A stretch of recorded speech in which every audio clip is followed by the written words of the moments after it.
BNP প্রতিশ্রুতি দেই, প্রতিশ্রুতি পালন করি। আমাদের ব্যবস্থা করতে হবে যাতে এই দেশের কোনো মা বোন আর দরিদ্র সীমার নিচে না থাকে, এই দেশের কোনো জনগণ যাতে দরিদ্র সীমার নিচে না থাকে। অবরুদ্ধ গণতন্ত্র মুক্তি পেয়েছে, মানুষের ভোটাধিকার আমরা ফেরত পেয়েছি। আমাদের এখন অপেক্ষা সেই ভোটাধিকার প্রয়োগের জন্য। আপনারা মুক্ত স্বাধীন পরিবেশে ভোটাধিকার প্রয়োগ করবেন আগামী 12 তারিখ ফেব্রুয়ারির ইনশাআল্লাহ। এই ভোটাধিকার প্রয়োগের মধ্য দিয়ে বাংলাদেশ আমাদের শহীদরা যেভাবে দেখতে চেয়েছিল, শহীদের প্রত্যাশা অনুযায়ী, রক্তের অঙ্গীকার অনুযায়ী, জনমানুষের প্রত্যাশা অনুযায়ী একটা শক্তিশালী গণতান্ত্রিক বাংলাদেশ নির্মাণ করা হবে ইনশাআল্লাহ। আমরা সবাই রাষ্ট্রের মালিকানা ফেরত পাব।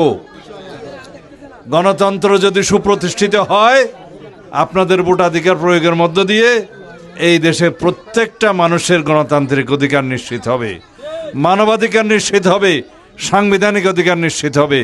আপনাদের সবার জন্য এমন একটা আমাদের ব্যবস্থা করতে হবে যাতে এই দেশের কোনো মা বোন আর দরিদ্র সীমার নিচে না থাকে, এই দেশের কোনো জনগণ যাতে দরিদ্র সীমার নিচে না থাকে। সেই লক্ষ্যেই আমরা বিএনপি সেই অর্থনৈতিক কর্মসূচি সাজিয়েছি। আপনাদের জন্য, মা বোনদের জন্য আমরা একটা ফ্যামিলি কার্ডের প্রতিশ্রুতি দিয়েছি। আপনারা নিশ্চয়ই ইতিমধ্যে জানেন। সেই ফ্যামিলি কার্ডের বক্তব্য হচ্ছে, যারা এটি অর্থনৈতিকভাবে দুর্বল তাদের প্রত্যেক পরিবারকে একটা করে ফ্যামিলি কার্ড দেয়া হবে।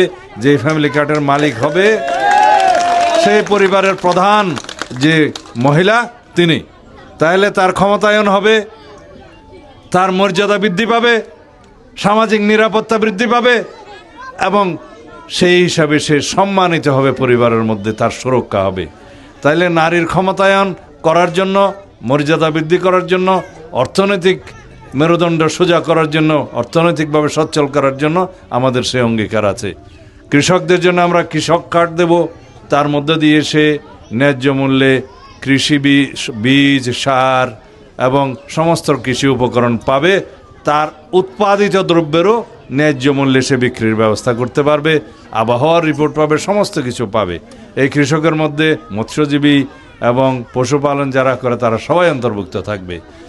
এর বাইরে আমরা আরও অনেক পরিকল্পনা নিয়েছি। শিক্ষার মধ্যে আমরা যাতে দক্ষ হাত তৈরি করতে পারি সেরকম শিক্ষা ব্যবস্থা, এবং স্বাস্থ্য কার্ড একটা আমরা দেব, যে স্বাস্থ্য কার্ডের যার হাতে থাকবে সে বিনামূল্যে সরকারি সমস্ত হাসপাতালে চিকিৎসা পাবে এবং বেসরকারি হাসপাতালেও উন্নত মানের চিকিৎসার ব্যবস্থা আমরা করব ইনশাআল্লাহ।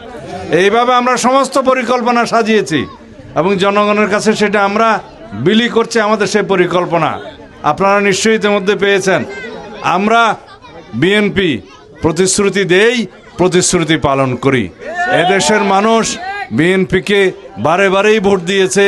এই দেশের মানুষ বিএনপিকে দেখেছে, এদেশের মানুষ শহীদ রাষ্ট্রপতি জিয়াউর রহমানকে দেখেছে, এদেশের মানুষ দেশনেত্রী বেগম খালেদা জিয়াকে দেখেছে এবং ভবিষ্যতে ইনশাআল্লাহ আপনারা আমাদের নেতা জনাব তারেক রহমানকে দেখবেন। তার পরিকল্পনা আছে। তিনি বলেছেন আমার একটি পরিকল্পনা আছে দেশের জন্য, দেশের মানুষের জন্য। আমরা বলছি আমাদের একটা পরিকল্পনা আছে এই দেশের জন্য, এই দেশের মানুষের জন্য। ইনশাআল্লাহ আগামী ফেব্রুয়ারির 12 তারিখে আপনারা বিএনপির পক্ষে, ধানের শীষের পক্ষে সমর্থন জ্ঞাপন করবেন। আমরা আশা করি আপনাদের, আমাদের জনগণের, শহীদদের প্রত্যাশিত রাষ্ট্র নির্মাণ করতে পারব।